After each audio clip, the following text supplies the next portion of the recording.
அமைச்சர்கள் தமிழகம் முழு பல்வேறு இடங்களில் துறைவாரியாக வந்து ஆய்வு நடத்திட்டு இருக்காங்க. கனிமவளத்துறை அமைச்சரோட பல்வேறு இடங்களில் குவாரியில் ஆய்வு செய்கிறாரு. அதனால் கண்துடைப்புக்கு தான் ஆய்வு நடத்தப்படுதா, இப்போ உண்மையிலே தவறு செஞ்சுருக்காங்களா, அதை எப்படி பார்க்குறீங்க? நீங்கள் சொன்னது தான் எனக்கும் பல பேர் சொல்கிறாங்க. அமைச்சரே நேரில் வந்து அதிகாரிகளை கூப்பிட்டு இந்த மாவட்டத்தில் இவ்வளவு கோரியை நான் மூடினதாட்டு என்ன செய்யுங்க, ரெக்கார்டு பண்ணி அப்படியே அறிவிச்சிருங்க அப்படின்னு சொல்லிட்டு போகிறாங்களே தவிர அதில் தவறு செய்தவர்கள் மீது சரியான நடவடிக்கை எடுக்கலை. தேர்தலுக்கு முன்னால் நடவடிக்கை ஒரு வார்த்தை, பின்னால் ஒரு வார்த்தையாக இருக்குது. அது நீங்கள் சொன்னது தான் உண்மை.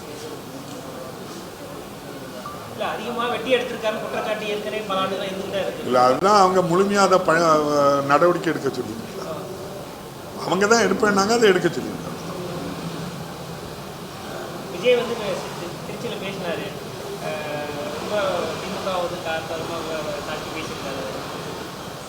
அதாவது யாரால முடியலையோ அவங்க என்ன செய்வாங்க, யார் மேலேயாவது பழி போடுவாங்க. இன்னைக்கு காவல்துறை அவருடைய கையில் இருக்குது, உள்துறை அவருடைய கையில் இருக்குது. அந்த பணி வந்து ஏதோ ஷூட்டிங்க்கு 2 மணி நேரம் 6 மணி நேரம் ஷூட்டிங் முடிஞ்சு வீட்டில் போய் ரெஸ்ட் எடுக்கலாங்கக்கூடிய பணி இல்லை. அவர் உட்கார்ந்துருக்க பணி 24 ஹவர்ஸும் ரெஸ்பான்சிபிலிட்டியாக இருக்கணும். கரூரில் இவர் போன கூட்டத்தில் 41 பேர் இறந்து போனாங்க. இவர் போட்டுட்டு அப்படியே சென்னைக்கு தனி விமானத்தில் வந்து வீட்டில் உட்காந்துக்கிட்டாரு. ஆனால் முதல்வர் அந்த இரவோடு இரவாட்டு கரூருக்கு போய் இறந்தவங்களுக்கு செய்ய வேண்டிய கடமைகளை செய்து குடும்பத்துக்கு ஆறுதல் சொல்லி பாதிக்கப்பட்ட மீதி ஆட்களுக்கு நோய் அந்த பாதிக்கப்பட்டவர்களுக்கெல்லாம் தகுந்த அவர்களுக்கு மருத்துவ உதவி செய்து தேவையான உதவிகளை செய்து விடிய விடிய அங்கே இருந்து என்ன செய்தாங்க, பணி செய்தாங்க.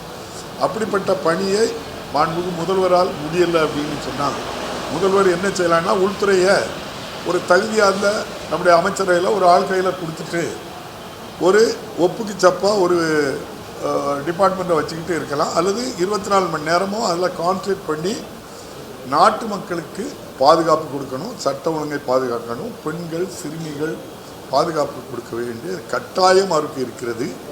அதை மறைப்பதற்காக அவர் ஆட்சியேற்ற பொறுப்பேற்ற நாள் முதல் இது பல 100 மடங்கு பெருகிட்டு இருக்கிறதுனால யார் மேலேயா பழி போடுதார்.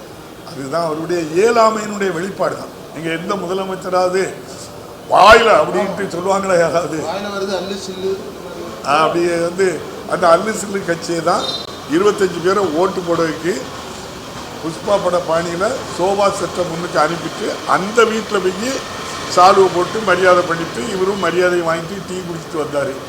அதில் என்ன சொல்கிறாங்கன்னா, அவங்க அவ்வளோ பேரும் புலம்புறாங்க.